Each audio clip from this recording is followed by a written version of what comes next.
My dear children of the world, Your Majesties, Your Royal Highnesses, Excellencies, distinguished members of the Norwegian Nobel Committee, dear brother Tom Harkin, brothers and sisters, and my dear daughter Malala. From this podium of peace and humanity, I am deeply honored to recite a mantra from the ancient text of wisdom, Vedas. This mantra carries a prayer, an aspiration, and a resolve that has the potential to liberate humanity from all man made crises. Let's work together. In the pursuit of global progress, not a single person should be left out or left behind in any corner of the world, from east to west, from south to north. Let's speak together, let our minds come together, learning from the experiences of our ancestors, let us together create knowledge from all that benefits all. I bow to my late parents, to my motherland, India, and to the Mother Earth. With a warm heart, I recall how thousands of times I have been liberated each time I have freed a child from slavery. In the first smile of freedom on their beautiful faces, I see the gods smiling. I give the biggest credit of this honor to my movements Kalu Kumar, Dhoom Das, and Adarsh Kishore from India and Iqbal Mahis from Pakistan, who made the supreme sacrifice for protecting the freedom and dignity of children. I humbly accept this award on behalf of all such martyrs, my fellow activists across the world, and my countrymen. My journey from the great land of Lord Buddha, Guru Nanak, and Mahatma Gandhi, India to Norway, is a connect between the two centers of global peace and brotherhood, ancient and modern. Friends, the Nobel Committee has generously invited me to present a lecture.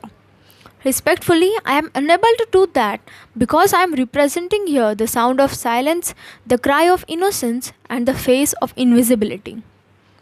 I represent millions of those children who are left behind, and that's why I have kept an empty chair here as a reminder.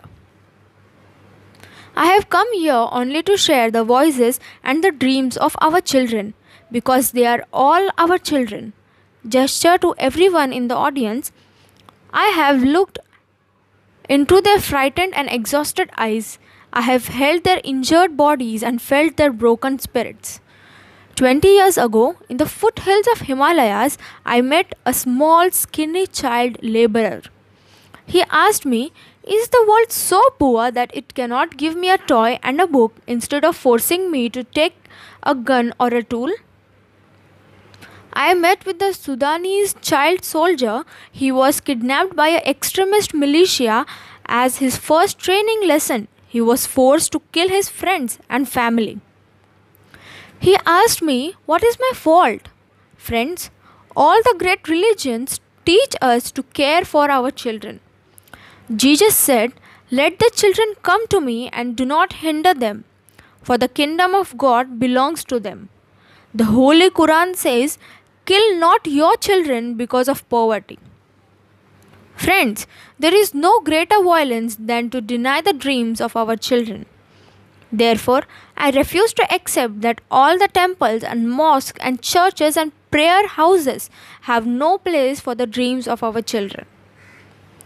I refuse to accept that the world is so poor when just 1 week of global military expenditure can bring all the children to classrooms. I refuse to accept that all the laws and constitutions, policy, and judges are unable to protect our children. I refuse to accept that the shackles of slavery can ever be stronger than the quest for freedom. I refuse to accept here. My only aim in the life is that every child is free to be a child, free to grow and develop, free to eat, sleep, and see daylight, free to laugh and cry, free to play and learn, free to go to school, and above all, free to dream. I have the privilege of working with many courageous people who have the same aim. We have never given up against any threat or attack, and we never will. We have made progress in the last couple of decades. We have reduced the number of out of school children by half. We have reduced the number of child laborers by a third. We have reduced child mortality and malnutrition, and we have prevented millions of child deaths. But let us make no mistake, great challenges still remain. Friends, the biggest challenge or biggest crisis knocking on the doors of the humankind is fear and intolerance. We have utterly failed our children in imparting an education that gives the meaning and objective of life, an education that gives a sense of global citizenship among the youth. I am afraid that the day is not very far away when the cumulative result of this failure will culminate in an unprecedented violence and will be suicidal for humankind. Rights, security, hope can only be restored through education.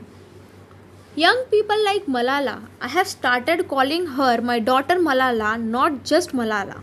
So, my daughter Malala and other daughters, including Kainat, in fact, two Kainats, and Sazia, and the daughters from Africa and from all over the world. They are rising up and choosing peace over violence, tolerance over extremism, and courage over fear. The solutions are emerging. But these solutions cannot be found in the deliberations in conferences alone and cannot be found in prescriptions from a distance. They lie in a small group and local organizations and individuals who are confronting with the problem every day. Even if they remain unacknowledged, unrecognized, and unknown to the world, the solutions are with them.